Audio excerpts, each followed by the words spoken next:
Hello everyone, welcome back to Urban Education Hub. Exercise 5.2 का question number 5, जिसमें आपको क्या दिया है, find the number of terms, मतलब इस सीक्वेंस में कितने टर्म्स यहाँ पे प्रेजेंट है वो हमें निकालना है। सेम फॉर्मूला का यूज करेंगे, लेकिन उसके पहले हम क्या लिख लेते हैं, डेटा हमारा ए इक्वल्स टू कितना है 7 है। डिफरेंस कितना हो जाएगा आपका A2 माइनस A1, मतलब कितना हो जाता है 13 माइनस 7, तो ये कितना आ जाता है आपका 6 आ जाता है। और लास्ट टर्म आपको AN इक्वल्स टू कितना दिया है 205 दिया है। ठीक है, तो इसी के साथ अभी हम सबसे पहले फॉर्मूला लिख देते हैं। ये हो जाता है ए एन इक्वल्स टू कितना A plus n minus 1D। इसी के साथ हम वैल्यूज अपनी डाल देते हैं, तो ये 205 हो जाता है, ये आपका 7 आ जाता है, प्लस कितना n हमें निकालना है तो वो एज इट इज रहेगा। उसके बाद में डिफरेंस आपका कितना दिया है 6 दिया है। ठीक है, अभी आपका हम क्या करेंगे, 205 equals to 7 as it is रहता है। हम 6 को पहले मल्टीप्लाई कर देते तो ये 6n हो जाता है, और ये 6 1 जा 6 हो जाता है। ठीक है, अब 7 माइनस 6 कितना हो जाता है आपका, 7 माइनस 6 आ जाता है नॉर्मल 1। तो यहाँ आने के बाद में क्या हो जाएगा, ये माइनस हो जाता है, तो ये 204 हो जाएगा।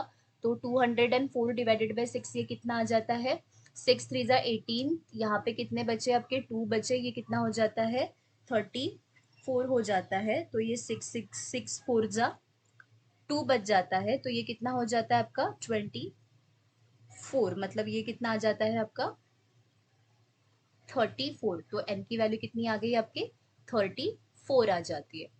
अब इस सम में देख लीजिए आप, ये कितना है यहाँ पे a इक्वल्स टू सबसे पहले 18 है, उसके बाद में डिफरेंस इक्वल्स टू कितना हो जाता है A2 माइनस A1 है। ठीक है, तो अभी A2 कितना दिया है यहाँ पे 15, 1/2, और यहाँ पे A1 कितना है हमारा 18 है। तो सबसे पहले हमें इसे सॉल्व करना होगा। ये कितना हो जाता है 15 2 जा 30, 30 प्लस 1 कितना हो जाता है आपका 31 डिवाइडेड बाई 2, और ये कितना है माइनस 18 है।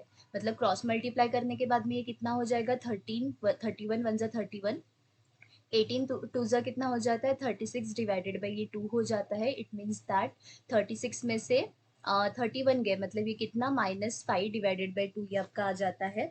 अब -5 डिवाइडेड बाई 2, फिर से हमें फॉर्मूला कौन सा यूज करना है, a n equals to A plus n minus 1D। ठीक है, ए एन की वैल्यू कितनी दी है आपको -47 is equals to first term कितनी है आपकी 18 है, n की वैल्यू हमें निकालनी है तो वो एज इट इज रहेगी, और ये कितना है आपका -5 डिवाइडेड बाई 2।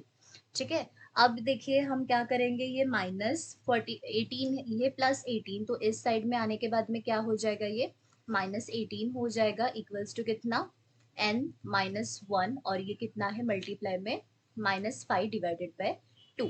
अब ये माइनस माइनस कितना हो जाएगा आपका प्लस हो जाता है, इक्वल्स टू कितना n-1, और ये -5 डिवाइडेड बाई 2। अब ये यहाँ पे देखिए मल्टीप्लाई में है, तो उस साइड में जाने के बाद में क्या हो जाएगा आपका डिवाइड हो जाएगा, तो ये कितना हो जाएगा आपका -65, ये ऊपर में 2 आ जाएगा। ठीक है, रेसिप्रोकल हो जाता है जब उस साइड में जाएगा, तो ये कितना हो जाता है आपका -5। अब माइनस माइनस दोनों साइड में, तो ये कट हो जाएगा, ये 13, 5 1 जा 5, और ये कितना हो जाता है आपका 5 13 सा। ठीक है, तो और 13 2 सा कितना हो जाएगा, ये 26 आ जाएगा, इक्वल्स टू कितना है n-1।